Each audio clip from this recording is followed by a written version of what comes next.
Assalamualaikum warahmatullahi wabarakatuh. Perkenalkan, nama saya Bowo Sribianto, mahasiswa RPL Yoma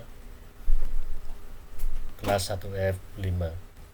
Pada kesempatan hari ini kami akan mempresentasikan hasil review jurnal kami dari penulis Ambar Vidyasari dan Rohana Rafikoh, Akademi Analis Farmasi dan Makanan Putra Indonesia, Malang.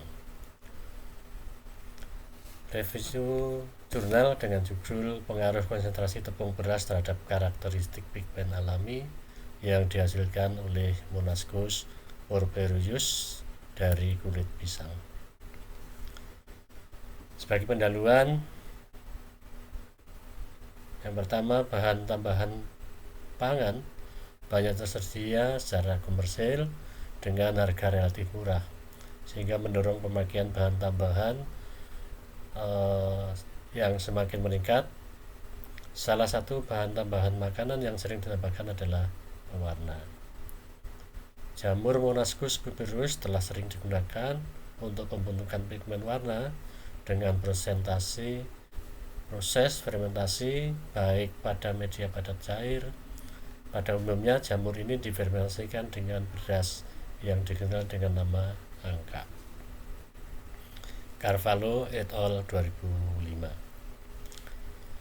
Kemudian menurut penelitian Nugraini 2014, kulit pisang dapat digunakan sebagai substrat pembentukan pigmen oleh Monascus porphyrius yang menghasilkan warna kuning. Kulit pisang memiliki kandungan pati dan vitamin B1, tetapi di samping itu kulit pisang memiliki kandungan zinc yang dapat menghambat pembentukan proses pigmen, sehingga memerlukan tambahan yaitu tepung beras sebagai media pertumbuhan Monascus porphyrius. Adapun tujuan penelitian ini adalah untuk mengetahui pigmen warna yang dihasilkan oleh Monascus porphyrius dengan substrat kulit pisang menggunakan konsentrasi tepung beras yang berbeda. Bahan yang digunakan antara lain limbah pisang, tepung tapioka, biakan Monascus porphyrius, BDA, Aquades, kertas coklat, KUH, HCl, NH4, NO3, MgSO4, H2O, dan KH2PO4.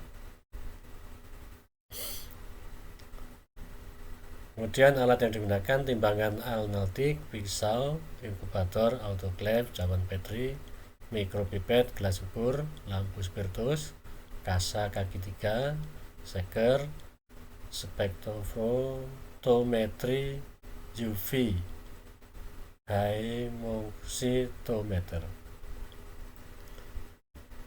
Desain penelitian disusun menggunakan metode rancangan acak lengkap dengan satu faktor, yaitu rasio tepung beras dan kulit pisang.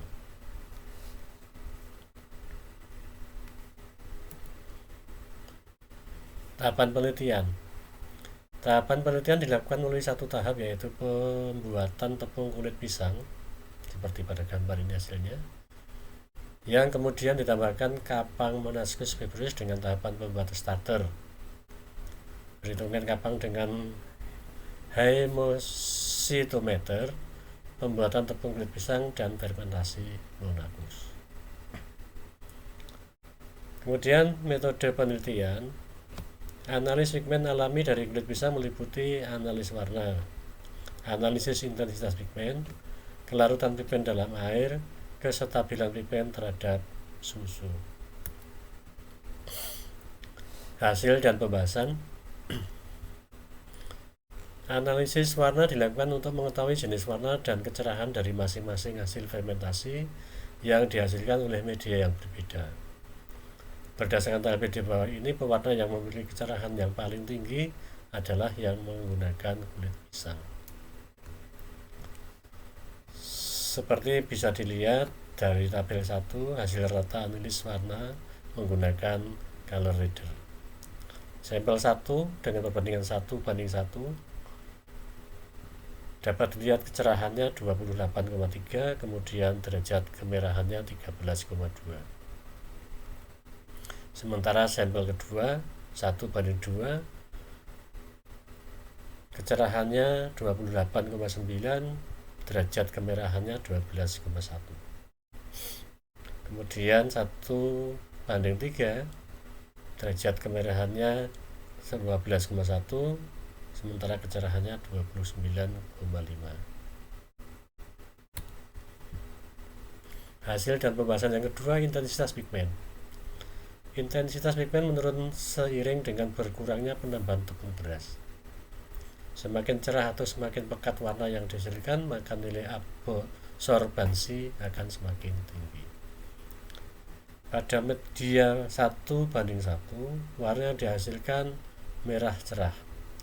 Sedangkan media 1:2 menghasilkan warna merah yang agak memudar. Pada media 1:3 terbentuk warna jingga yang cerah, dan terakhir pada media kulit pisang dihasilkan warna jingga yang pudar. Hal ini dapat dilihat pada gambar seperti yang tercantum dalam gambar tersebut.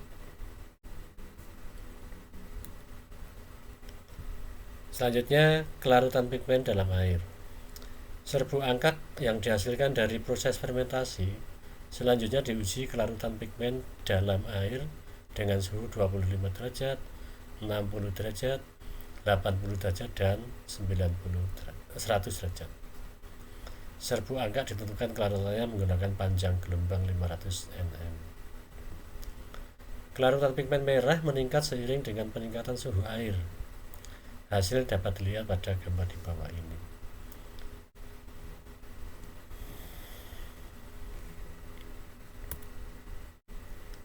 Yang keempat, stabilitas pigmen terhadap suhu. Diketahui bahwa dengan semakin tinggi suhu, maka nilai absorbansi akan semakin kecil. Hal ini menunjukkan bahwa pigmen semakin mudar jika suhu semakin tinggi. Hal ini serupa dengan penelitian Laleh et al. 2006 yang melaporkan hasil yang sama, yaitu presentasi penurunan warna semakin meningkat dengan adanya perlakuan suhu yang semakin tinggi. Hal ini diduga pigmen mengalami kerusakan yang diakibatkan oleh suhu yang panas. Gambar menunjukkan bahwa semakin suhu naik, kita naikkan atau dalam kondisi suhu panas, warna semakin memudar.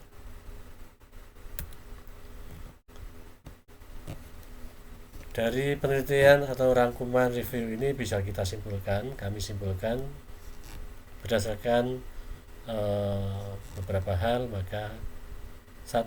Penambahan tepung beras pada tepung kulit pisang sebagai media fermentasi bagi Monascus barbarus dapat menghasilkan pigmen. Jadi karena tadi sulit untuk menghasilkan pigmen, maka perlu ditambahkan dengan tepung beras. Yang kedua, penambahan Monascus barbarus memiliki pengaruh terhadap karakteristik pigmen yang dihasilkan meliputi warna, intensitas pigmen, kelarutan pigmen, dan kestabilan pigmen. Berdasarkan hasil penelitian yang didapat, hasil yang paling bagus menggunakan media dengan perbandingan 1:1, yaitu 1 bagian tepung beras dan 1 bagian tepung kulit pisang. Ini menghasilkan warna pigmen yang bagus. Demikian yang bisa kami sampaikan. Terima kasih. Mohon maaf atas segala kekurangan. Kita berjumpa lagi pada tugas-tugas yang lain. Terima kasih. Assalamualaikum warahmatullahi wabarakatuh.